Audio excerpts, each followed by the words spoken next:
Hi friends, അസ്സലാമു അലൈക്കും. ഇന്ന് ഞാൻ വന്നിട്ടുള്ളത് ഒരു അടിപൊളി മന്തി റൈസിൻ്റെ റെസിപ്പി ആയിട്ടാണ് കേട്ടോ. പെട്ടെന്ന് തന്നെ 10 മിനിറ്റ് കൊണ്ട് നമുക്ക് റെഡിയാക്കാൻ പറ്റുന്ന ഒരു മന്തി റൈസാണ്. എന്നാൽ നല്ല ടേസ്റ്റുമാണ് കേട്ടോ. അപ്പോൾ പ്രഷർ കുക്കറോ കുയ്യോ ഒന്നും ആവശ്യമില്ല. നമുക്ക് മന്തി റൈസ് റെഡിയാക്കാൻ വേണ്ടിയിട്ട് ഒരു കടായി ഉണ്ടെങ്കിൽ നമുക്ക് പെട്ടെന്ന് തന്നെ ഉണ്ടാക്കിയെടുക്കാൻ പറ്റും കേട്ടോ. അപ്പോൾ നല്ല കളർഫുള്ളും നല്ല ടേസ്റ്റും ഒക്കെ ആയിട്ടുള്ളൊരു മന്തി റൈസാണ്. നല്ല സ്മോക്കിൻ്റെ നമ്മൾ റെസ്റ്റോറൻറ്റിൽ നിന്ന് കഴിക്കുമ്പോൾ ഒരു സ്മോക്കിൻ്റെ സ്മെല്ലൊക്കെ കിട്ടുള്ളൂ, അതൊക്കെ കിട്ടുന്നുണ്ട് കേട്ടോ ഈ മന്തി റൈസിൽ. അപ്പോൾ അതെങ്ങനെ ഉണ്ടാക്കണമൊക്കെ നമുക്ക് നോക്കാം കേട്ടോ. അപ്പോൾ ഇതുണ്ടാക്കാൻ വേണ്ടിയിട്ട് ഞാൻ എടുത്തിട്ടുള്ളത് ഒരു കടായിയാണ്. ഞാൻ ഈ കടായിൽ വെച്ചിട്ടാണ് കേട്ടോ ചെയ്യുന്നത്. അപ്പോൾ നമുക്ക് കടായി ഉണ്ടെങ്കിൽ പെട്ടെന്ന് തന്നെ റെഡിയാക്കി എടുക്കാം. അടി പിടിക്കണ പ്രശ്നമൊന്നും പേടിക്കേണ്ട, പെട്ടെന്ന് തന്നെ ശരിയാവും. അപ്പോൾ ഇതിന് വേണ്ടിയിട്ട് ഞാൻ ആദ്യം തന്നെ ഇട്ട് കൊടുക്കുന്നത് കുരുമുളക് പൊടിയാണ്. ഒരു 1.5 ടീസ്പൂണോളം കുരുമുളക് പൊടി ഇട്ട് കൊടുക്കുന്നുണ്ട് കേട്ടോ. പിന്നെ ഇതിലേക്ക് 1/2 ടീസ്പൂണോളം നല്ല ജീരകം പൊടിച്ചതാണ്, നല്ലതുപോലെ പൊടിച്ചെടുത്തിട്ടുള്ളതാണ്. പിന്നെ ഇതിലേക്ക് ജിഞ്ചർ ഗാർലിക് പേസ്റ്റ് ഒന്ന് ക്രഷ് ചെയ്തതാണ് കേട്ടോ, ഒരു 1/2 ടീസ്പൂണോളം ഇട്ട് കൊടുക്കുന്നുണ്ട്. പിന്നെ അതിലേക്ക് ഇട്ട് കൊടുക്കുന്നത് മാഗി സ്റ്റോക്കാണ്. അപ്പോൾ ഇത് 2 ഇട്ട് കൊടുക്കുന്നുണ്ട്. നല്ലതുപോലെ ഒന്ന് പൊടിച്ചിട്ട് വേണം ഇട്ട് കൊടുക്കാൻ കേട്ടോ. നമ്മൾ മന്തി റൈസ് വെക്കുമ്പോൾ ചിക്കൻ്റെ കൂടെ ഇതുപോലെ ചിക്കൻ്റെ മാഗി സ്റ്റോക്ക് ഉണ്ടെങ്കിൽ നല്ല ടേസ്റ്റാണ് കേട്ടോ. അത് ഇതുപോലെ നല്ലതുപോലെ പൊടിച്ചെടുക്കുക. എന്നിട്ട് അതാണ് നമ്മൾ ചിക്കനിൽ മാഗ്നേറ്റ് ചെയ്ത് കൊടുക്കുന്നത്.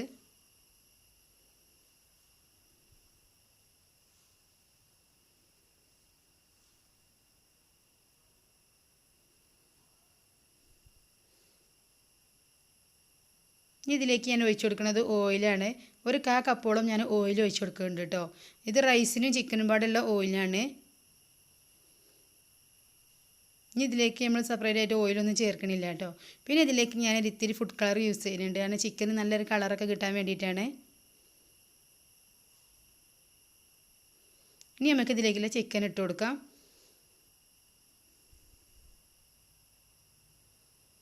ചിക്കന് വലിയ പീസൊന്നുമല്ല, സാധാരണ നമ്മളെ ബിരിയാണിക്കൊക്കെ വെട്ടുന്ന അതേ കഷ്ണങ്ങളാക്കിയിട്ടാണ് കേട്ടോ എടുത്തിട്ടുള്ളത്.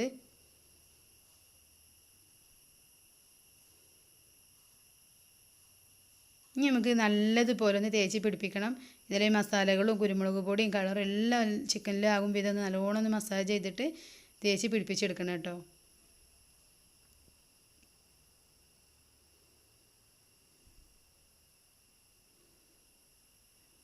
ഇനി ഇതിൽ ഉപ്പൊന്ന് നോക്കിയിട്ട് ഉപ്പ് കുറവുണ്ടാവും, അതിനനുസരിച്ച് കുറച്ച് ചേർത്ത് കൊടുത്താൽ മതി കേട്ടോ. കാരണം ചിക്കൻ്റെ സ്ക്യൂബിൽ അത്യാവശ്യം ഉപ്പുണ്ടാകും. അപ്പോൾ ഞാൻ അതിനനുസരിച്ചാണ് ചേർത്ത് കൊടുക്കുന്നത്. അത് നോക്കിയിട്ട് വേണം ചേർത്ത് കൊടുക്കാൻ കേട്ടോ. കാരണം റൈസിൽ നമ്മൾ ഉപ്പിട്ടിട്ടാണ് വേവിച്ചെടുക്കുക. അപ്പോൾ ചിക്കനക്ക് ആവശ്യമുള്ള ഉപ്പ് മാത്രം ഇട്ടാൽ മതി.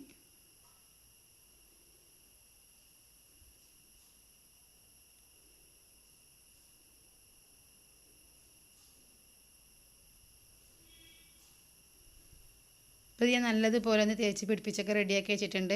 ഇനി ഇത് നമുക്ക് റെസ്റ്റ് ചെയ്യാൻ വേണ്ടിയിട്ട് വെക്കണം കേട്ടോ. ഒരു അരമണിക്കൂറെങ്കിലും മിനിമം ഇത് റെസ്റ്റ് ചെയ്യാൻ വെക്കണം. അതിന് ശേഷമാണ് പിന്നെ നമ്മൾ എടുത്തിട്ട് ഇത് കുക്ക് ചെയ്യാൻ വെക്കുന്നത് കേട്ടോ. ഇപ്പോൾ അരമണിക്കൂർ കഴിഞ്ഞിട്ടുണ്ട്. ഇനി അത് ഞാൻ കുക്ക് ചെയ്യാൻ വേണ്ടിയിട്ട് വെക്കുകയാണ്. അപ്പോൾ ഫ്ലെയിം കുറച്ച് വെച്ചിട്ട് വേണം അത് കുക്ക് ചെയ്യാൻ, പിന്നെ അടച്ച് വെച്ചിട്ട് വേണം കുക്ക് ചെയ്യാൻ കേട്ടോ. ഇപ്പോൾ ഒരു ഭാഗം അത്യാവശ്യം കുക്കായി വന്നിട്ടുണ്ട്. ഇനി നമുക്കതൊന്ന് മറിച്ചിട്ട് കൊടുത്തിട്ട് ഒന്നും കൂടി കുക്ക് ചെയ്തെടുക്കാം കേട്ടോ.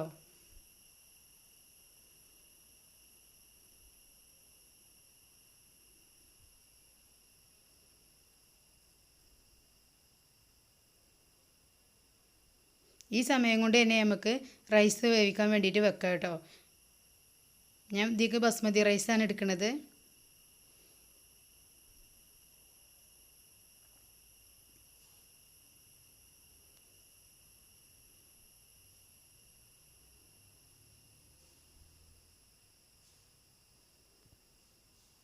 അപ്പോൾ ഇത് ഞാനൊന്ന് മറിച്ചിട്ട് കൊടുത്തിട്ടുണ്ട്. ഇനി നമുക്കത് മൂടി വെച്ചിട്ട് ഒരു 15 മിനിറ്റും കൂടി ഒന്ന് ഫ്ലെയിം കുറച്ച് വെച്ചിട്ടൊന്ന് വേവിച്ചെടുക്കുക കേട്ടോ. ഇപ്പോൾ ഞാൻ റൈസ് നല്ല വേവിച്ചെടുത്തിട്ടുണ്ട്. ഒന്ന് തിളപ്പിച്ച് ഊറ്റിയെടുത്തിട്ട് ഞാൻ ഇതുപോലെയാണ് കേട്ടോ ചെയ്യാറുള്ളത്.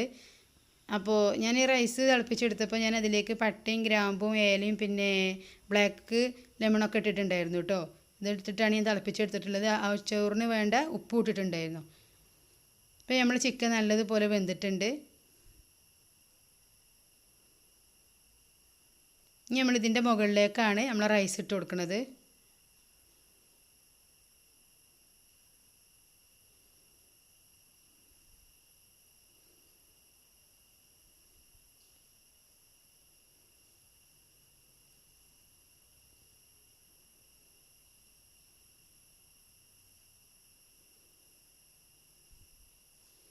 അപ്പോൾ ഞാൻ റൈസ് മൊത്തം ഇട്ട് കൊടുത്തിട്ടുണ്ട് കേട്ടോ. 1/2 കിലോ റൈസാണ് ഞാൻ ചെയ്യുന്നത് കേട്ടോ.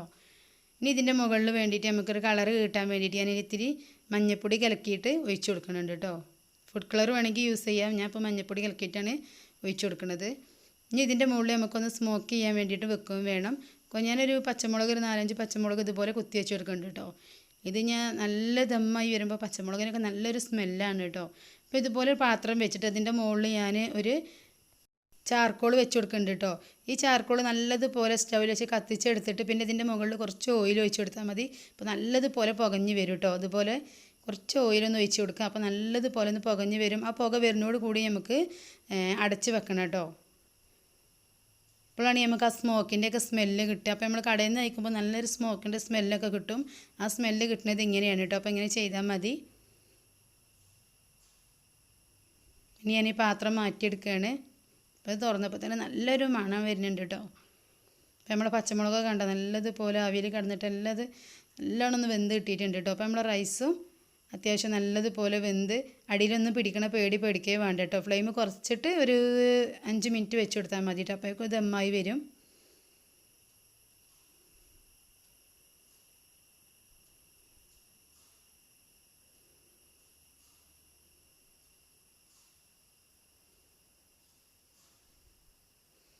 കാണാൻ നല്ല ഭംഗിയുണ്ട്, നല്ല ടേസ്റ്റുമാണ് കേട്ടോ. ആ സ്മോക്കിൻ്റെ സ്മെല്ലൊക്കെ വരുന്നതുകൊണ്ട് തന്നെ നല്ലൊരു ടേസ്റ്റ് തന്നെയാണ് കേട്ടോ നമ്മളെ റൈസിന്. അപ്പോൾ പെട്ടെന്ന് തന്നെ ഗസ്റ്റൊക്കെ വരികയാണെങ്കിൽ നമുക്ക് പെട്ടെന്ന് ഉണ്ടാക്കിയെടുക്കാം കേട്ടോ.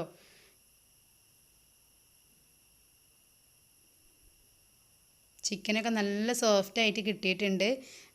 ഫുഡ് കളർ ഇത്തിരി ചേർത്തുകൊണ്ട് തന്നെ നല്ലൊരു കളറുമാണ്.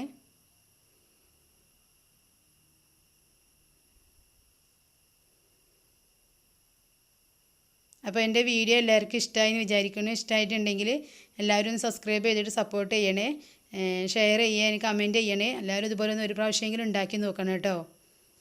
അപ്പോൾ പുതിയൊരു വീഡിയോ ആയിട്ട് ഞാൻ വരുന്നതാണ്. അതുവരേക്കും എല്ലാവർക്കും അസ്സലാമു അലൈക്കും.